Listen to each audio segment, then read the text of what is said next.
Warning: the following presentation may be disturbing or triggering to some viewers. All information on this channel is provided by the local news and is public to all viewers for your own research. Viewer discretion is advised. His feet and hands were bound and there was tape wrapped around his head. I felt like someone stabbed me on the back. The victim had been beaten and suffocated. That's the feeling. It's like almost like my life is finished.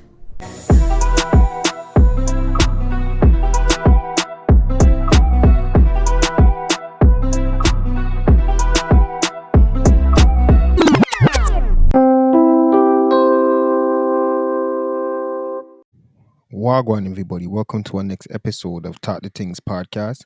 Today, we're going to be talking about the next true crime episode. But before I start the episode, I want to just say something quick. My channel has grown so much in just 1 year's time. We're already at 101 videos. This is the 101st one.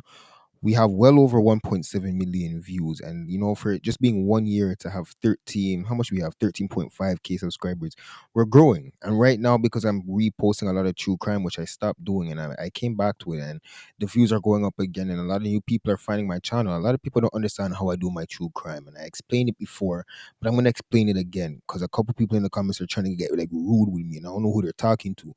But I'm going to explain something to you. I'm a local person that talks about cases that are on the ground with me. I'm a person that walks amongst some of the people that I talk about in my videos and probably don't even know that these people are involved. My point is, I'm not going to put out certain detail which would affect these people in the real world for my entertainment purposes, such as like if I tell a story and I change the name for the people, I do that because some of the people actually have kids. They have parents and siblings that are involved in what they're involved with. So now if I go and put out their name and the people them at work go and see this, their boss watches my videos and see that the employee's son was a mass murderer, just for example, you know what I mean? They're gonna deal with them with. And it's like, for what reason? This is how I run my thing, you know what I mean? And it's been working perfectly fine for how long now? A whole year. And as you guys can see, my channel's growing and we're not having no problems over here. So don't come in the comment section and try to tell me how to run my thing. There's bare other videos you can watch. If you don't enjoy Talk the Things, go watch the next channel. It's not that hard, but don't try to tell me how to run my show because like I said, we're doing perfectly fine and we're blessed by God and we're doing good right now. So getting into the story, we're going to be talking about a person, a one by the name of Patrick Santos. He was 21 years old at the time of this case, and this is a Scarborough story that we're going to be talking about. He lived near Bellamy and Ellesmere, and he was a mechanic. He had an apprenticeship in Mississauga, but he had some other forms of income, and I want you guys to remember that as we get into the day of the crime now. So on the early hours of September 17, or you can say it started at the night on the 16th, Patrick went clubbing. He went to a couple clubs downtown. I didn't remember the name because it's not too important. We don't have to remember them. But around 4:30 a.m., he messaged his girlfriend saying that he was on the way home. And that was the last time that anybody ever heard of him, right? So now we don't know exactly what time it was that he got home. But if that was the last time he messaged somebody around 4:30 saying that he was leaving, say, coming from downtown to Scarborough around those times, there's not much traffic on the highway. You can get to Scarborough in like 20 minutes. So say he got home around 5 a.m. There turned out to be, after we did more investigation, after whatever happened, that there was a couple people waiting outside. I would say about 2 people in a car waiting for him. Now, I'm going to fast forward to 7:20 a.m. where his dad woke up and was doing his regular routine and winded up finding him on the back porch. And listen to how his dad found him dead, but his hands and feet was bound. He had duct tape that started wrapping from his hat on his head, come down over his eyes, cover over his nose, cover over his mouth. They stabbed him a couple times and they beat him up. No, he never wound up dying from the stabbing or the beating, but he wound up dying from the suffocation of the people that were wrapping the stuff around his face, the tape around his duct tape and his mouth. He couldn't breathe. Now, ambulance come take the body away and do all the investigation and stuff. And when they ended up finding out something that the family never knew that he was involved with. Basically, you can say he was a scammer. He was involved with some fraud and those things. And it was like a fraud ring, and we don't know what it was exactly that he did in there because this is a case that's not solved. Nobody's been arrested, nothing like that. This case is a cold case, they basically call it.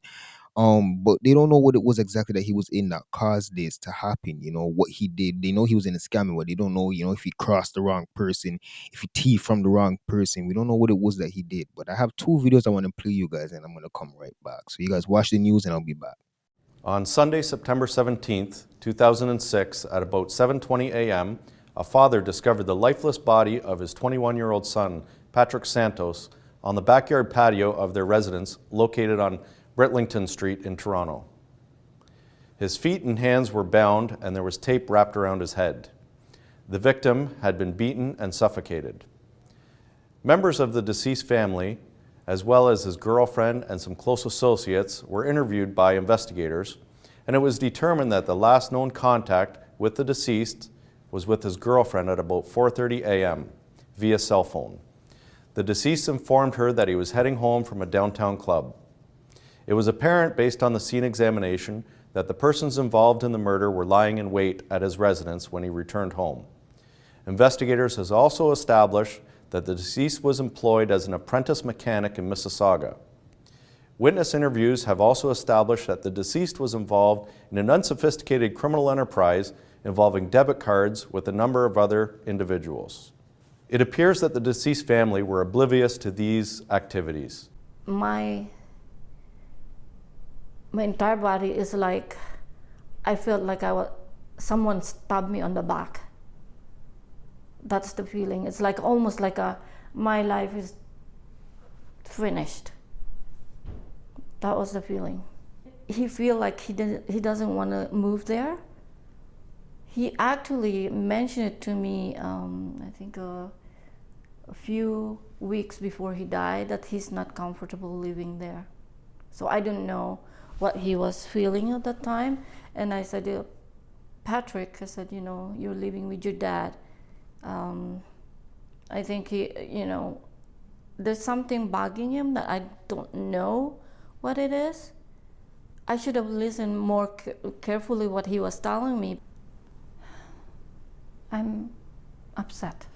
All right, so you guys just seen those two videos now. I don't have really much thoughts on this case, to be honest, because there's not much information. But, from hearing that he was involved in those things, you never know who it was he scammed, or if he took money from the wrong person, or did a flex and wasn't trying to break it off properly, or whatever the case could have been. We don't know. But, you guys let me know your thoughts on this situation down below in the comments. We could talk more about it. And you guys don't know. We'll talk next time on Talk the Things podcast. Yeah, I'm a pretty little Barbie.